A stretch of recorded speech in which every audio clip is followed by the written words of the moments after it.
سب سے کم درجے کی جو حور ہوگی وہ سنو ذرا اس کا تذکرہ. تم یہاں میلی کچیلی بیویوں کو پا کر اللہ کو بھول جاتے ہو اور سڑی گلی عورتوں کے اوپر دل پھینکتے ہو نا کہ تم عاشق ہو گئے, عشق ہو گیا, لب ہو گیا, میں لب کرتا ہوں.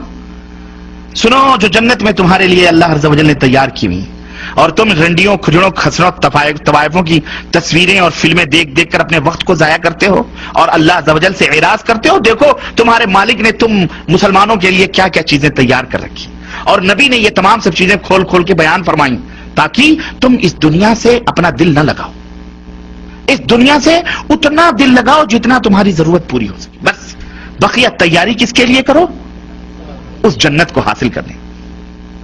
تو اللہ کے رسول صلی اللہ علیہ وسلم فرماتے ہیں کہ کم درجے کی حوریں جو ہوں گی ان کی آنکھیں غلافی ہوں گی, خوبصورت غلاف جیسی آنکھیں ان کی حور کی ہوگی, اور ہر بیوی, جو بھی بیوی وہاں تمہاری ہوگی حور, ہر بیوی پر 70 جوڑے کپڑے کے ہوں گے.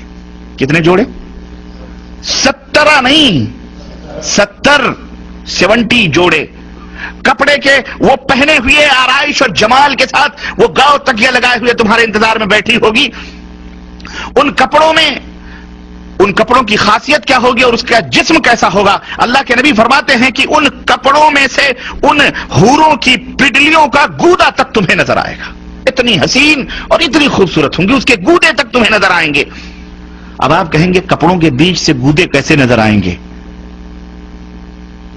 لیکن موجودہ سائنس, موجودہ دنیا نے ہر چیز ہمیں یہ سب یقینی سطح پر لے آئے ہیں. وہ میاں آپ ایکس رے مشین کے ٹیبل پر لیٹتے ہو کپڑا پہن کر کے, ہیں تو آپ کی ہڈیوں تک کے گودے تک دکھائی دیتے ہیں کہ نہیں دیتے؟ جب انسان کی بنائی ہوئی یہ عقل اتنی ترقی کر سکتی ہے کہ تم 1000 پردوں میں بیٹھے ہوئے اس تمہارے پیٹ کی تمام سب چیزوں کو وہ ایکس رے مشین بتا دیتی ہے, تو وہ خالق کائنات جس نے اس انسان کو بنایا ہے اس کے دماغ کا اور اس کی خلقت کا, اس کی تخلیق کا کیا کہنا ہے؟ سمجھ آئی کہ نہیں آئی؟ اب تو اور یقین آئے گا کہ نہیں آئے گا؟ اور یقیناً واقعی سچ ہے. اور تمہارا آئینہ کیا ہوگا معلوم ہے؟ شیشہ جس میں تم اپنے چہرے دیکھتے ہو. اللہ کے رسول صلی اللہ علیہ وسلم فرماتے ہیں کہ اس حور جو بیوی ہے نا تمہاری, اس کا دل, اس کا جگر تمہارا آئینہ ہوگا, اور تمہارا جگر اس حور کا آئینہ ہوگا. وہ تمہیں دیکھ کر سجے سمرے گی اور تم اسے دیکھ کر سجو گے اور سمرو گے. جنتی جب بھی رخ پھیر کر اس کی طرف دیکھے گا اس کی آنکھوں میں 70 گنا حسن زیادہ پائے گا.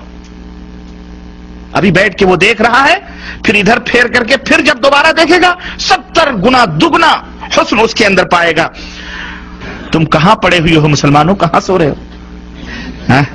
یہ جو حسین اور خوبصورت حوریں ملیں گی کیا صرف چومنے اور بغلوں میں بٹھانے کے لیے ملیں گی؟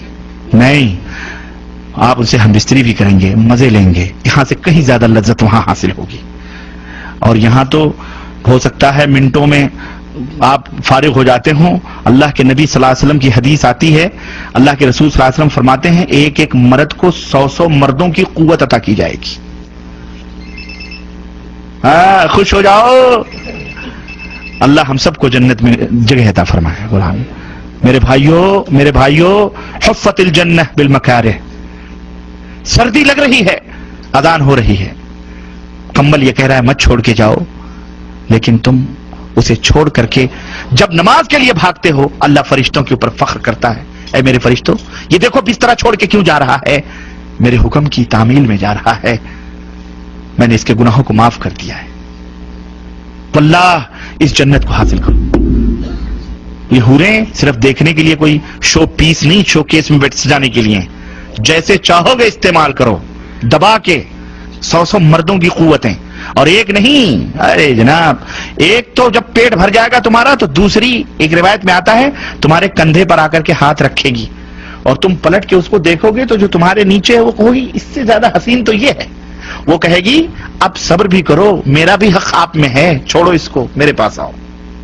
وہ لے کے جائے گی, وہاں مزے اڑاؤ گے تم. اللہ اکبر, یہ ہے جنت. ہاں, ان گندی میلی کچیلی عورتوں کے چکروں میں پڑ کر اس ایسی حوروں کو نہ ضائع کرو. مسلمانوں کوئی مذاق کی بات نہیں ہے, یہ ہمارے نبی جو دیکھ کے آئے ہیں ان کی بات ہے جو میں آپ کو بتلا رہا ہوں. اس کی تیاری کرو، اس کی تیاری کرو.